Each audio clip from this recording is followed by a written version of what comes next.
இதுவரைக்கும் நெல்லை அரோமாவை சப்ஸ்கிரைப் பண்ணாதவங்க கீழ இருக்கிற ரெட் கலர் பட்டனை பிரஸ் பண்ணி சப்ஸ்கிரைப் பண்ணிக்கோங்க. அப்படியே அது பக்கத்துல இருக்க பெல் ஐகானையும் கிளிக் பண்ணிக்கோங்க. நான் எப்ப வீடியோ போட்டாலும் உடனுக்குடனே உங்களுக்கு வந்து சேரும். கோபி மஞ்சூரியன். அதுக்கு முதல்ல ஸ்டவ் ஆன் பண்ணி ஒரு சாஸ் பேன்ல தண்ணி வச்சுக்கலாம். இந்த தண்ணியில நம்ம சின்ன சின்னதா வெட்டி வச்ச அந்த கோபிய காலிஃபிளவரை இதில் ஆட் பண்ணிக்கலாம்.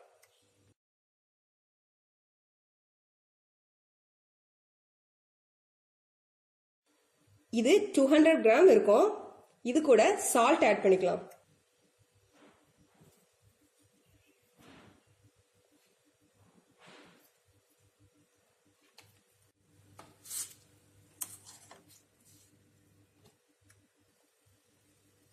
ஒரு டீஸ்பூன் சால்ட் போட்டிருக்கேன். சால்ட் கொஞ்சம் சுள்ளுன்னு இருக்கட்டும், அப்பதான் நல்லா இருக்கும். கொதிச்சுட்டு சிம்ல வச்சிருங்க. 30 செகண்ட் போதும். 30 செகண்ட் சிம்ல வச்சுட்டு ஆஃப் பண்ணிடலாம். ஆஃப் பண்ணிட்டு தண்ணியை ட்ரெயின் பண்ணிடலாம். இப்போ 30 செகண்ட் ஆயிட்டு ஸ்டவ் ஆஃப் பண்ணிடலாம். ஆஃப் பண்ணிட்டு இந்த தண்ணியை வடிகட்டி எடுத்துடலாம். காலிஃபிளவர் எல்லாம் தண்ணி வடிச்சு வச்சாச்சு. இப்போ இதை கோட் பண்ணி பொரிக்கிறதுக்கு மாவு ரெடி பண்ணிடலாம். ஒரு மிக்சிங் பவுல்ல 3 tablespoon cornflour, 3 tablespoon maida, 1 teaspoon rice flour. இதை போட்டு இப்போ தண்ணி விட்டு மிக்ஸ் பண்ணிடலாம்.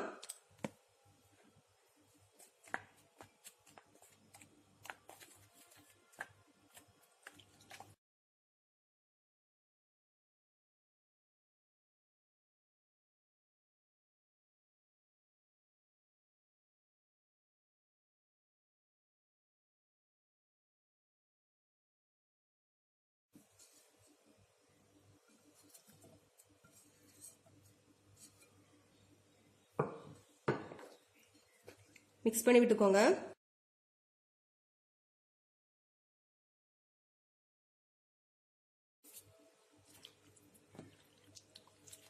இப்போ இது கூட 1 tablespoon cornflour, 1 tablespoon maida இது சேர்த்து மிக்ஸ் பண்ணிக்கோங்க. இப்போ நல்லா திக்காயிரும்.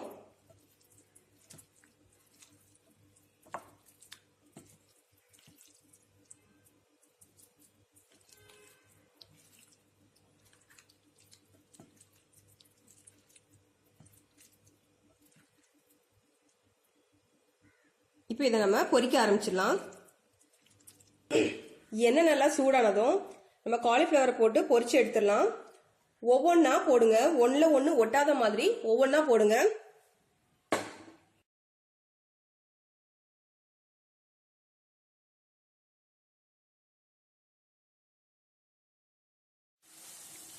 லைட் கோல்டன் ப்ரௌன் ஆகிற வரைக்கும் ஃப்ரை பண்ணிக்கோங்க. காலிஃபிளவர் போட்டதும் அடுப்பை மீடியமான ஃப்ளேம்ல வச்சுக்கோங்க. காலிஃபிளவர் இப்போ ஃப்ரை ஆயிட்டு லைட் ப்ரௌன் கலர்ல மாறிட்டு இது போதும். இதை எடுத்துடலாம்.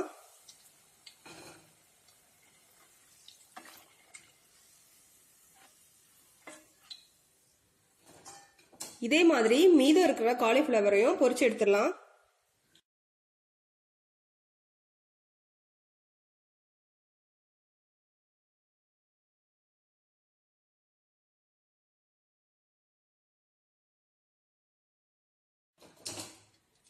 சரி, இப்போ இந்த காலிஃபிளவர் இன்னும் நல்ல மொறுமொறுப்பா வேணும் அப்படின்னா இதை டபுள் ஃப்ரை பண்ணணும். அதுக்கு ஆயில் வந்து நல்லா சூடா வச்சுக்கணும். நல்லா ஹை ஃப்ளேம்ல வச்சுக்கோங்க. நல்லா சூடாகட்டும். இப்போ ஆயில் நல்லா சூடா இருக்குது. இப்போ அந்த காலிஃபிளவர் போட்டு நம்ம ஃப்ரை பண்ணி எடுத்துடலாம்.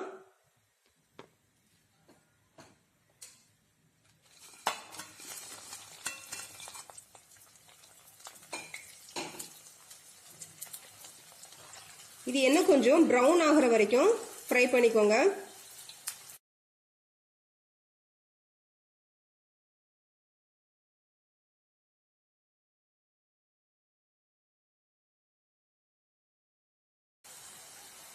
எல்லாமே கொஞ்சம் ப்ரௌன் ஆயிட்டு இது போதும். இப்போ இதை ட்ரான்ஸ்ஃபர் பண்ணிடலாம். இப்போ நம்ம சாஸ் ரெடி பண்ணிடலாம். ஸ்டவ் ஆன் பண்ணிக்கோங்க. பேன் வச்சிடலாம். பேன் சூடாகட்டும். பேன் சூடானதும் இதில் 2 டேபிள் ஸ்பூன் எண்ணெய் சூடானதும் இதில் ஒரு 6 பூண்டு இதை சாப் பண்ணி வச்சுக்கோங்க. அதை போட்டுடலாம்.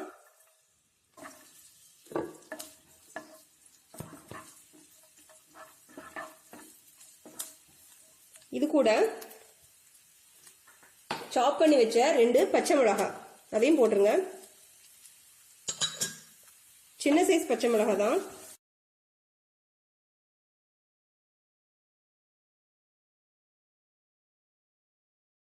கொஞ்சம் வதங்கினதும் ஒரு பெரிய வெங்காயம் சின்ன சின்னதாக வெட்டி வச்சிருக்கேன், அதையும் போட்டுடலாம்.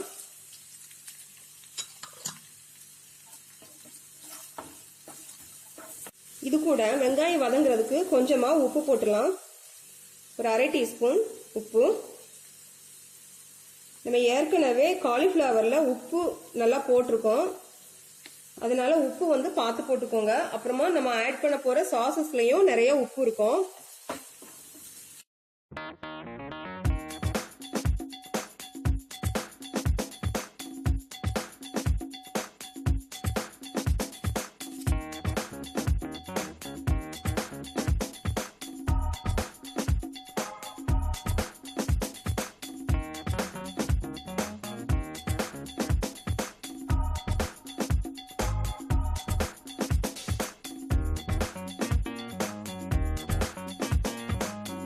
இப்போ இது கூட நம்ம சாசஸ் எல்லாம் ஆட் பண்ணலாம்.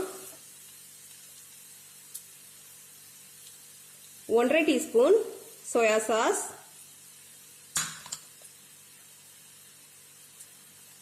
1/2 டீஸ்பூன் ரெட் சில்லி சாஸ்,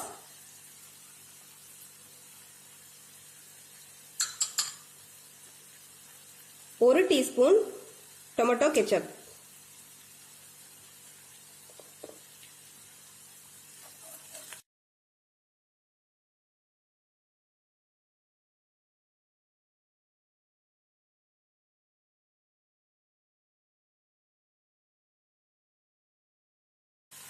இப்போ கோபி மஞ்சூரியன் உங்களுக்கு ட்ரையா வேணும்னா இப்பவே நம்ம ஃப்ரை பண்ணி வச்ச அந்த காலிஃப்ளவரை இதுல போட்டு புரட்டி எடுத்துக்கலாம்.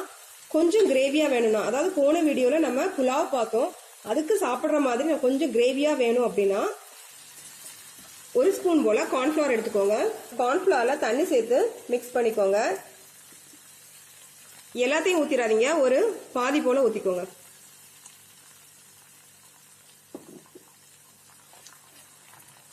இப்போ எல்லாம் கெட்டியாகும்.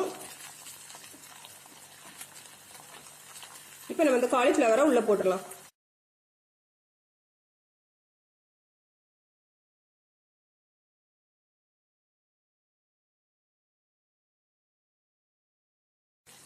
அந்த சாஸ் எல்லாம் காலிஃப்ளவர்ல கோட் ஆகிற மாதிரி பரட்டி விட்டுக்கோங்க. ஃபுல்லா சேர்ந்ததும் நம்ம ஸ்டவ் ஆஃப் பண்ணிடலாம்.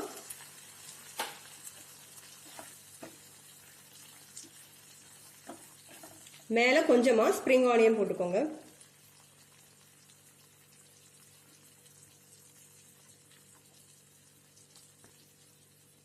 இது நல்லா சூடா சாப்பிடுங்க, நல்லா இருக்கும். நம்ம இந்தோ சைனீஸ் கோபி மஞ்சூரியன் ரெடியா இருக்கு. கோபி மஞ்சூரியன் ரெடி ஆயிட்டு இது நீங்க சைட் டிஷ்ஷாவும் எடுத்துக்கலாம், அப்படி இல்லைன்னா ஸ்டார்டராகவும் எடுத்துக்கலாம்.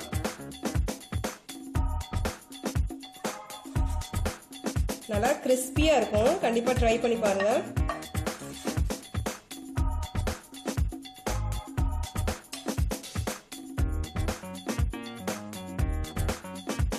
இந்த வீடியோ பிடிச்சிருந்தா லைக் பண்ணுங்க, ஷேர் பண்ணுங்க, நெல்லை அரோமாவுக்கு சப்ஸ்கிரைப் பண்ணுங்க. நன்றி.